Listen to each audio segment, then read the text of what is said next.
우리에게 주시는 하나님의 말씀은 시편 50편 1절에서 23절까지 말씀입니다.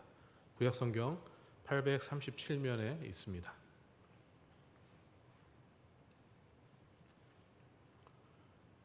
1절부터 23절까지 말씀을 우리 함께 읽도록 하겠습니다.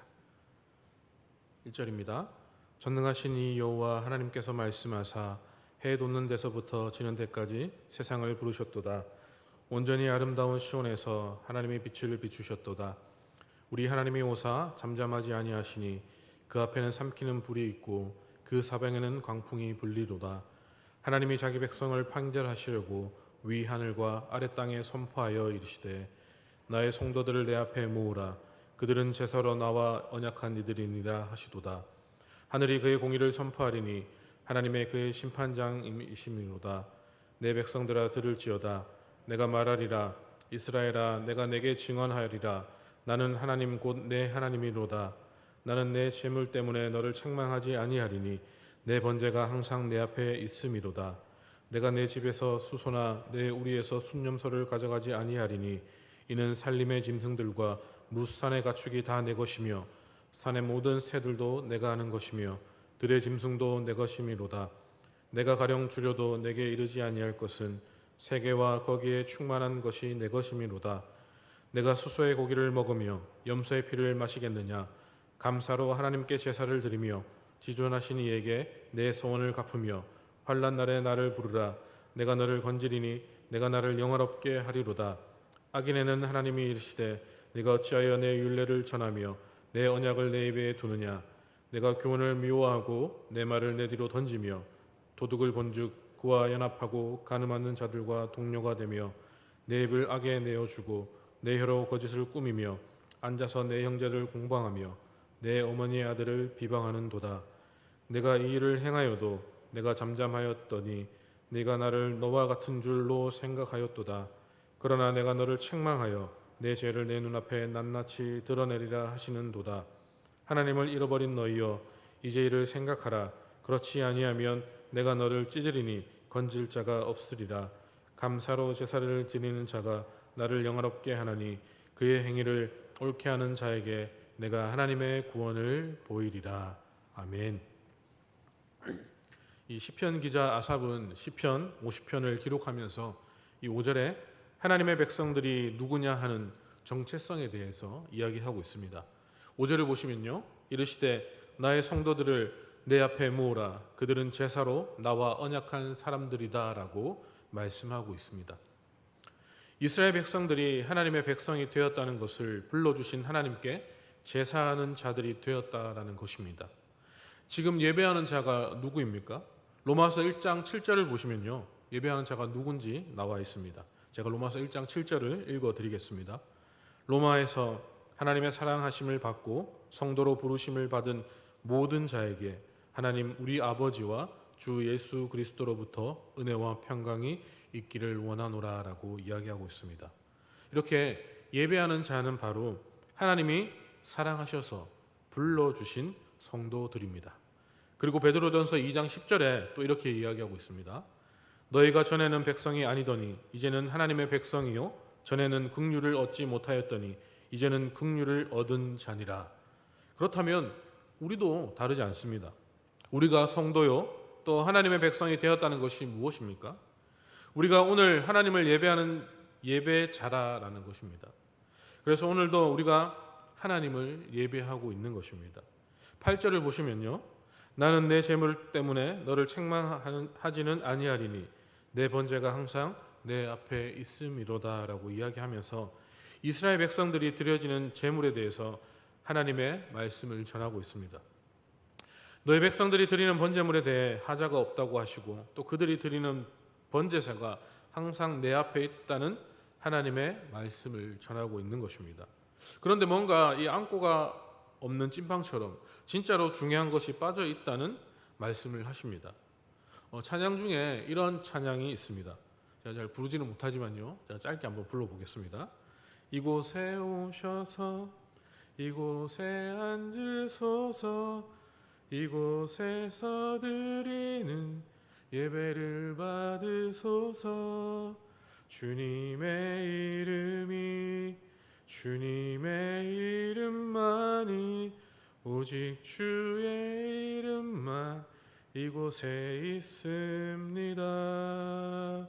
이 찬양의 가사처럼 하나님이 받으시는 예배자의 예배는 어떤 예배일까요? 본문 우리 14절을 다 같이 한번 읽어보도록 하겠습니다. 14절입니다. 감사로 하나님께 제사를 드리며 지존하신 이에게 내 서원을 갚으며 라고 이야기하고 있습니다. 우리를 그냥 예배하는 자라고 말하지 않고 감사로 예배하는 자라고 말씀하고 있습니다. 그러니까 무슨 말입니까? 하나님께서 감사가 빠져버린 예배에 대해서 말씀하시는 것이구나 하는 것을 느끼게 합니다. 왜 감사하는 제사, 감사하는 예배가 되어야 하는지를 여러분 아십니까? 이 감사는 예배에 있어서 빠져서는 안 되는 가장 중요한 본질이기 때문입니다. 그렇다면 이 감사가 빠진 예배는 본질을 잃어버린 예배가 된다라는 말과 똑같을 것입니다. 오늘 우리가 하나님을 예배할 때에 감사한 마음으로 예배를 드려야 한다라고 이야기하고 있습니다. 그러면 왜 이 감사가 강조되어야 할까요?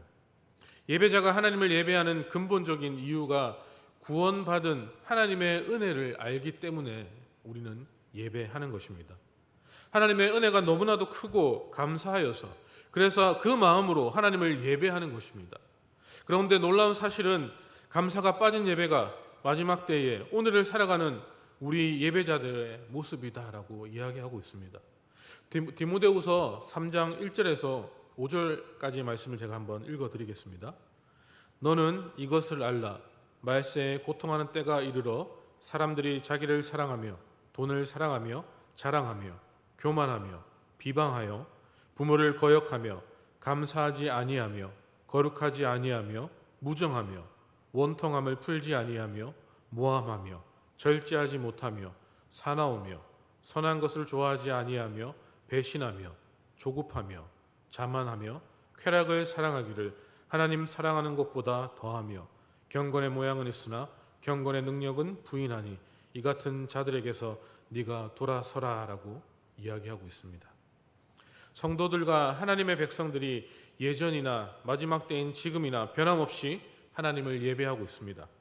그런데 마지막 때의 예배자들에게 나타나는 현상이 무엇이라고 이야기하고 있습니까?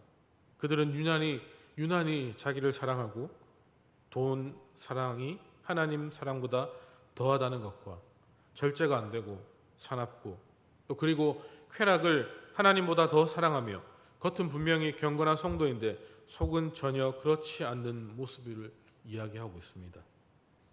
우린 여기서 감사하지 않는다는 사실에 우리는 주목해야 합니다. 왜 감사하지 않습니까? 그 이유는 하나님의 은혜를 잃어버려서 그렇기 때문입니다. 우리가 누구입니까? 우리가 잘나서 구원을 받았습니까? 아닙니다. 우린 하나님 앞에 분명 죄인으로 있었습니다. 그리고 하나님과 원수가 되었습니다. 분명 하나님의 진노의 대상이었는데 그런 우리를 하나님이 아무런 조건 없이 먼저 사랑해 주셨습니다. 그래서 불러주셨고 믿음 주셔서 구원해 주셨습니다. 이 모든 것이 하나님의 은혜입니다. 여러분 이 사실을 믿으십니까? 그래서 우리는 뜨거운 감사로 하나님을 예배하는 자들입니다. 그런데 우리가 살고 있는 이 말세를 살아가는 성도들이 베푸신 하나님의 은혜를 잊고 살아가고 있기 때문에 감사로 예배하지 않더라라는 것입니다. 하나님은 이렇게 말씀하십니다. 성도들아, 이 같은 자들에게서 너희는 돌아서라. 분명하게 하나님께서 말씀하고 있습니다. 이 같은 자들에게서 너희는 돌아서라 라고 말씀합니다. 그렇다면 감사하지 않는 자에 대해서 또 로마서 1장 21절에서 이렇게 이야기하고 있습니다. 하나님을 알되 하나님을 영화롭게도 아니하며 감사하지도 아니하고 오히려 그 생각이 허망하여지며 미련한 마음이 어두워졌나니 라고 이야기하고 있습니다. 감사하지 않는 모습이 무엇입니까? 하나님을 알지만 믿지 않는 자들의 대표적인 모습입니다. 감사하지 않는 이유가 무엇입니까? 오늘 본문 22절에서 이야기하고 있습니다. 우리 본문 22절을 다 같이 읽어보겠습니다. 하나님을 잃어버린 너희여 이제 이를 생각하라. 그렇지 아니하면 내가 너희를 찢으리니 건질 자가 없으리라. 감사하지 않는 것은 하나님을 잊었다는 것입니다. 하나님을 잊은 것은 곧 하나님의 은혜를 잊은 것입니다. 그래서 감사도 사라졌습니다. 감사가 사라진 자리에 대신 무엇으로 그 자리를 채워지게 될까요? 이스라엘 백성들을 예로 볼 때에 원망과 불평이었습니다. 홍해가 갈라져서 육지처럼 건너는 하나님의 구원을 경험하고는 너무나도 좋아서 백성들이 하나님을 찬양하며 그 은혜를 감사하였습니다. 그런 그들이 감사를 잃어버리게 되니까 하찮은 먹고 마시는 것 때문에 불평하고 원망하였습니다. 은혜를 알 때는 못 먹어도 감사하고, 어려워도 감사하고, 힘들어도 감사하고, 괴로워도 감사하고, 또 비록 좋은 환경이 아니어도 감사하고, 산 넘어 산이라도 그들은 감사하였습니다. 그렇습니다. 은혜를 받으면요, 감사가 살아나고 또 감사가 우리 안에서 살아나게 됩니다. 하지만 마귀가 역사하면 그 감사가 사라지고 또 사라지는 이것이 영적인 세계의 법칙인 듯 싶습니다. 우리의 현실에서 사실이 무엇입니까? 감사가 없으면 나도 힘들고 하나님도 힘들고, 감사가 사라진 가정은 자기도 힘들고 그 가정도 힘들고 배우자도 힘들어지게 된답니다. 시편 기자는 시편 100편 4절에서 감사함으로 그의 문에 들어가며 찬송함으로 그의 궁전에 들어가서 그에게 감사하며 그의 이름을 송축할지어다라고 고백하고 있습니다. 그러므로 오늘 우리 모두 이런 감사합니다라는 고백이 우리의 입술에서 나오시기를 바랍니다. 하나님이 주신 일들이 감사하지 않는 것이 없음을 기억하고 무엇이든 감사하다고 고백할 수 있는 성도들이 되어야 할 것입니다. 하나님께서 우리에게 베풀어 주신 모든 것이 하나님의 은혜인 줄 믿으시길 바랍니다. 다음으로 감사로 제사를 드려야 할 또 하나의 이유가 무엇입니까? 그것이 바로 23절에 나와 있습니다. 우리 다 같이 23절의 말씀을 함께 읽어보겠습니다. 감사로 제사를 드리는 자가 나를 영화롭게 하나니 그의 행위를 옳게 하는 자에게 내가 하나님의 구원을 보이리라. 아멘. 감사로 제사를 드려야 할 이유가 무엇이라고 말하고 있습니까? 하나님을 영화롭게 하기 때문이다라는 것입니다. 인간의 목적이 하나님을 영화롭게 하는 것인데, 우리가 성도로서 하나님의 백성으로서 하나님을 영화롭게 하기 위해서는 감사로 예배하는 자가 되어야 한다라고 이야기하고 있습니다. 즉 감사로 예배하는 자가 곧 하나님을 영화롭게 하는 자가 되는 것이다 라고 말씀하고 있는 것이죠. 지금 우리의 삶은 하루하루를 살아가기가 힘들고 어렵습니다. 삶의 무게가 하루하루 견디기만큼 어렵지만 그럼에도 불구하고 그 속에서 우리는 감사를 잃지 않아야 합니다. 뜻하지 않는 여러 가지 어려움을 만났어도 그래도 하나님께 감사해야 됩니다. 그리고 이런 어려운 상황 가운데서도 감사하며 하나님께 기도하고 예배해야 하는 것입니다. 이것이 우리가 하나님을 영화롭게 하는 것입니다. 이처럼 하나님을 영화롭게 하는 감사하는 신앙에 하나님이 구원을 보이시겠다라고 말씀하고 있습니다. 왜냐하면 감사하는 그 속에 믿음의 크기를 알 수 있기 때문입니다. 부부간의 예를 들어봅니다. 저 사람이 차라리 없기를 바란다면 그 부부는 사랑하는 사이라고 할 수 있겠습니까? 저 사람이 있으므로 너무 감사하고 너무 감사하다고 생각하는 그 부부는 정말로 사랑하는 부부일 겁니다. 감사가 크면 그 부부의 사랑도 클 것입니다. 하나님에 대해서도 감사가 크면 하나님을 향한 믿음도 큰 것입니다. 큰 믿음에 하나님의 구원이 있음은 말할 것도 없습니다. 부모에 대해서 감사하는 자녀는 분명히 그 부모를 사랑하는 것이 분명합니다. 또한 자녀에 대해서 감사하는 부모는 또 그 자녀를 진정으로 사랑하는 증거가 됩니다. 마찬가지로 하나님에 대해서 감사하는 성도는 하나님을 사랑하고 신뢰하고 있다는 증거가 되는 것입니다. 그리고 하나님은 그토록 당신을 신뢰하는 자에게 구원을 베풀어 주신다라고 이야기하고 있습니다. 다니엘은 하나님을 사랑하였습니다. 포로의 몸으로 살아가면서도 하나님을 원망하기보다는 감사하였습니다. 지금 비록 그는 포로로 잡혀 살아가고 있지만 그럼에도 불구하고 하나님을 원망하기보다 오히려 하나님께 감사하였습니다. 죽을 수도 있는 환경이 되었는데도 그래도 감사하며 하나님께 기도하였습니다.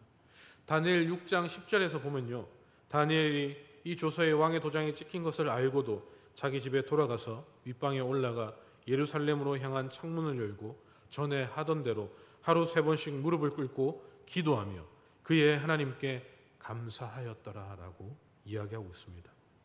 이렇듯 하나님을 사랑하고 온전히 하나님을 믿었기에 감사하며 기도할 수 있었던 것입니다. 감사하며 또 기도한 결과 굶주린 사자굴로 다니엘이 던져졌습니다. 그런데 그 다니엘이 어떻게 되었습니까? 다니엘 6장 23절입니다.